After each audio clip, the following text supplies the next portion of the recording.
Hello again, it's Paul Pachter, CEO of Long Island Cares, and welcome to another episode of Breaking Bread, our YouTube channel program in which we bring you into the workings of the Regional Food Bank, but also introducing you to some of our member partners out in the community, of which we have right now 377 of them.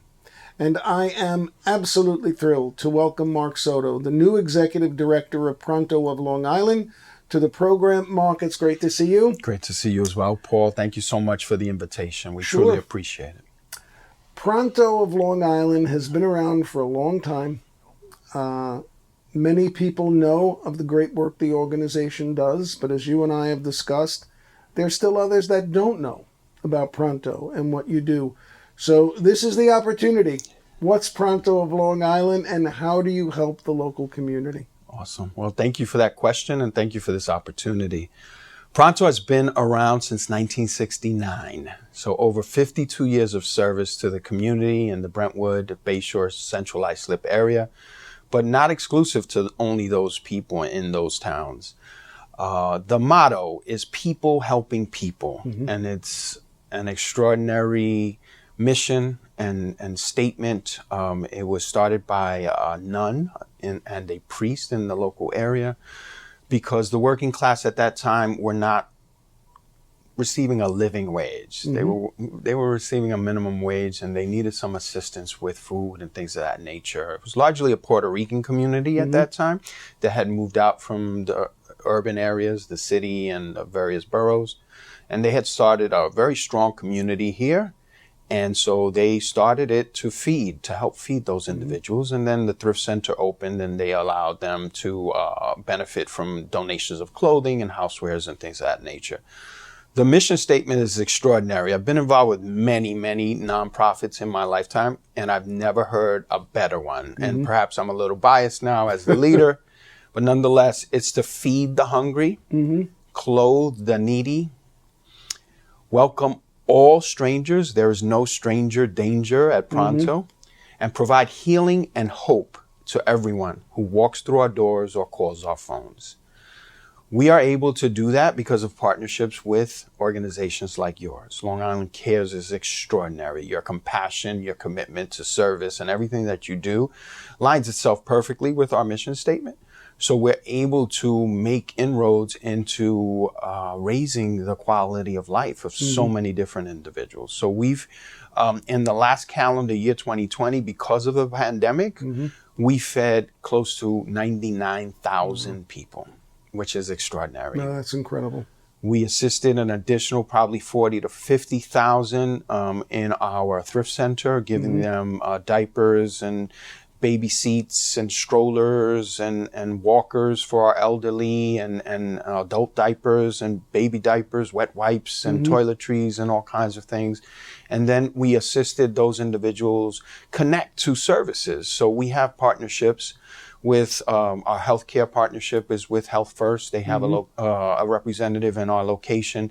We have the Hispanic Counseling Center in our center, and we have various partnerships with New York Project Hope and so many other individuals. Department of Labor, Department of Social Services, the Brentwood Public School System that provides English as a second language class on Saturdays. Department of Health that has provided shots for tots, and most recently the Pfizer vaccine. Right. I read about that. Yeah, we've connected in so many ways, and the trust that the community has in us because of that track record, because of the amazing compassion, respect, and dignity that this organization has always provided is second to none. And our community believes in us. So the community has changed now, where we have many Salvadoran individuals and folks from Guatemala, Honduras, obviously, different communities. We have a Haitian client base that's growing right now. That's extraordinary. So we, again, we do not exclude anyone based upon where they live or what ethnicity or whether they have documentation. Many of our clients aren't documented.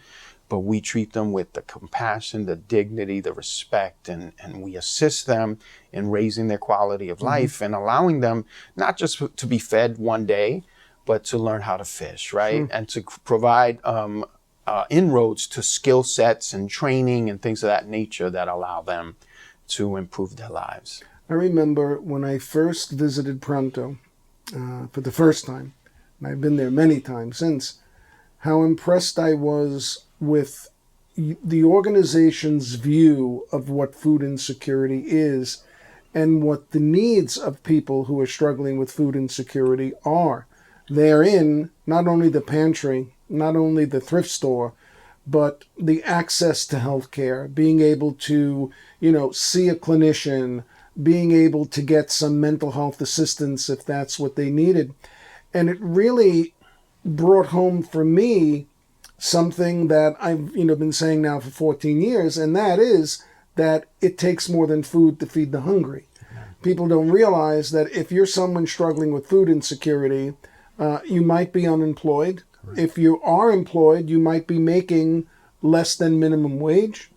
If you're elderly, you might have medical issues that need attention, and that can prevent you from going to a supermarket, or you don't even have a supermarket in your neighborhood. So what has been for you, and you've been at Pronto now for how long? 9 months. 9 months. Yes, sir. This is great. What do you see as the biggest challenges now for Pronto, your board, your staff moving forward? I think staffing is always an issue for us because we want to provide, that Disney experience, right? We want to provide that customer experience that's second to none, regardless of the circumstances or the appearance of the individuals that come into our location. So staffing is always a challenge. So, that ties into fundraising, that ties into volunteers that come in that are extraordinary. So my staff is extraordinary and they're second to none. It's small, but they have great accomplishments. And our volunteers are, again, second to none as well. But staffing is always a challenge in that we want to make sure that we take care of people in a timely fashion, right? On those days where it's super hot outside and they're dealing with the elements, and we still, we've opened up our building now that the CDC has kind of relaxed their guidelines, but we still kind of limit the amount of people inside. So as a result, people are still dealing with the elements. So when I started in October, I was concerned with people dealing with the cold, the rain, the snow, and standing outside. We were only allowing 2 or 3 people inside at any time, right? So those challenges are always there for us when it comes to just taking care of people in a timely fashion at the highest level, giving them as much time as possible. Right now, we've started our intake process again, just about a month ago. So during the pandemic, we were just doing food distribution. We would allow them into the building. We would take down some basic information about family size, their needs, etc. And then we would send them around back for their food.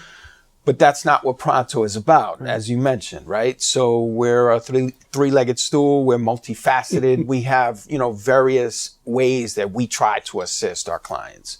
And so now we've gone back to that. We do a social intake. We ask them, hey, what other areas of need do you have? How else can we help you? Is there anything that you would like to share with us that perhaps can assist us in connecting you to a resource, to a partner, to an agency? And so that intake process is taking time. The lines are still long, although the demand has gone down, thankfully. The demand is still high. So pre-pandemic, we were at about 4,000 individuals that we were feeding every month. During the pandemic, we went as high as 14, which just blows my mind. And right now we're about between 7,000 and 8,000 people. So we're still almost, 75 to 80 to 100% more than what we were pre-pandemic. So the challenge is taking care of our clients at the highest level. Executive Ballone came and had a press conference in our location. We were very honored to have him there when he made his statement about immigration reform now, right? Many of our clients are in need of immigration reform and a pathway to citizenship and all of those things that you talk about that are also kind of tied into the entire food insecurity issue. And he mentioned something that I thought was fascinating. He mentioned that many of our clients live in the shadows and they do it purposefully. Yes. And that being a kid from the South Bronx, being a Puerto Rican kid who comes from public assistance, who comes from poverty as far as financial poverty, but thankfully not poverty of love and compassion. And my community was strong and made me what I am today. But it just made me think and said, wow, we need to do things to make sure that these individuals feel valued, feel loved, and feel respected to the point where they will come out of that shadow. And feel safe. And feel safe, Yep. but provide the contribution that they have. Yep.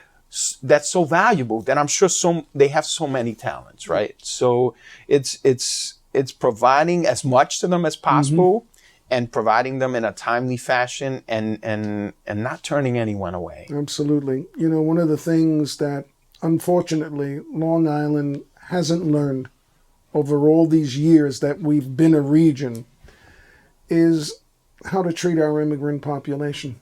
You know, we just assume that everyone who's coming to Long Island from El Salvador, Honduras, or Central America, wherever, they buy into the stereotypes and the stigma that certain members of our society continue to espouse in the community.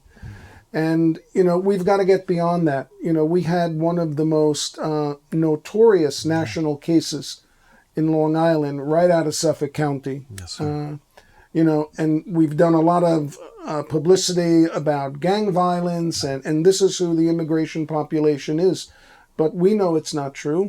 I think our elected officials on Long Island know it's not true.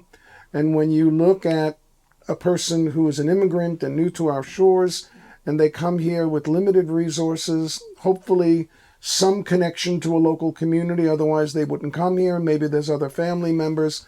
They have to be welcomed. And I remember during the previous administration in Washington, how many immigrants on Long Island were fearful of coming to Pronto or going to the local church pantry out of fear that they would be identified, arrested. And we've really got to get beyond that because, you know, this is a region that has to be more welcoming at times than it is. And we see this with our outreach work with the homeless, where people see the homeless in the community, and if they look different than you, right away they're an immigrant. Right.